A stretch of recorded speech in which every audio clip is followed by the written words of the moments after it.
Amidst criticism and controversy, the Southern District Health Board has released its next strategic plan for public consultation. Otago Daily Times health reporter Eileen Goodwin is here to give us some in-depth analysis. Good evening. Tell us about the problems that the Health Board's been dealing with.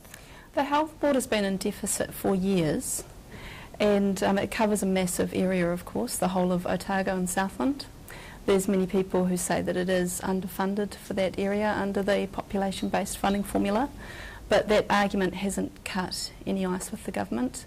It's now looking at a Dunedin Hospital rebuild, which needs a lot of planning, which is where the strategic plan comes in, and it's having to basically remove that deficit in order to rebuild the hospital. What's the mood of the board? Well, it's been quite tense at the moment. We've had a few doctors speaking out, which is quite unusual in health.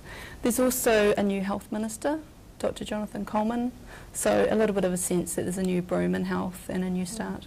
What does the plan tell us? That more care will be shifted into the community in the future, and possibly more care centralised to Christchurch, but we're not sure what form that will take, and whether Dunedin might become a satellite with, say, a hub in the way that neurosurgery is provided now. How do you think it will be interpreted?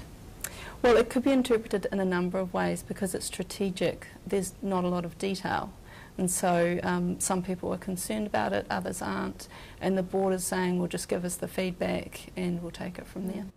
And what's the worst case scenario? Possibly that the board will have to make some controversial changes, but it remains to be seen. Otago Daily Times health reporter Eileen Goodwin, thanks very much for your time.